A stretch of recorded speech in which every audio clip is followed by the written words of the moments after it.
అడవి నిధి ప్రయాణం. ఒక పెద్ద అడవిలో ఏనుగు, కుందేలు, తాబేలు, మరియు కోతి అనే నలుగురు మంచి స్నేహితులు ఉండేవారు. వాళ్ళు రోజూ కలిసి ఆడుకుంటూ సంతోషంగా సమయం గడిపేవారు.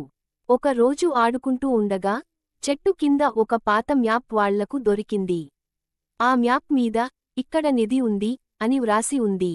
మ్యాప్ చూసిన కోతి చాలా ఆనందంగా చెప్పింది, అరే!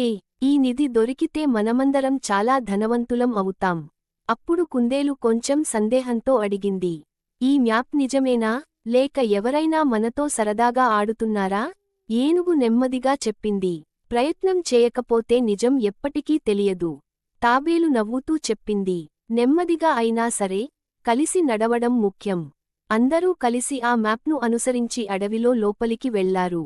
మధ్యలో ఒక నది, పెద్ద పెద్ద రాళ్ళు, ఇరుకైన దారులు ఎదురయ్యాయి. ప్రతి ఒక్కరూ తన తన శక్తిని ఉపయోగించి, కలిసి అన్ని అడ్డంకులను దాటారు. కొంత దూరం వెళ్లిన తర్వాత వాళ్లకు ఒక పెద్ద గుహ కనిపించింది. ఆ గుహలో చాలా చీకటి ఉంది. అప్పుడే అకస్మాత్తుగా ఒక స్వరం వినిపించింది. ఇక్కడికి ఎవరు వచ్చారు? ఆ స్వరం విని కుందేలు భయపడింది, తాబేలు ఆగిపోయింది. కాని ఏనుగు ధైర్యంగా ముందుకు వెళ్లి అడిగింది, మీరు ఎవరు?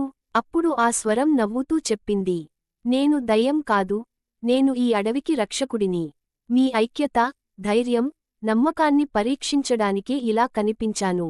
వాళ్ళు గుహలో లోపలికి వెళ్లగానే, అక్కడ బంగారం గాని వజ్రాలు గాని లేవు. అక్కడ ఒక పలక మీద ఇలా వ్రాసి ఉంది, కలిసి ప్రయత్నించే వారికి భయం ఉండదు. అదే నిజమైన నిధి. ఆ మాటలు చదివిన తర్వాత అందరూ ఒకరినొకరు చూసుకుని నవ్వుకున్నారు. అప్పుడు వాళ్లకు అర్థమైంది, స్నేహం, ధైర్యం, మరియు సహకారం, ఇవే నిజమైన సంపద. Thank you for watching. Subscribe.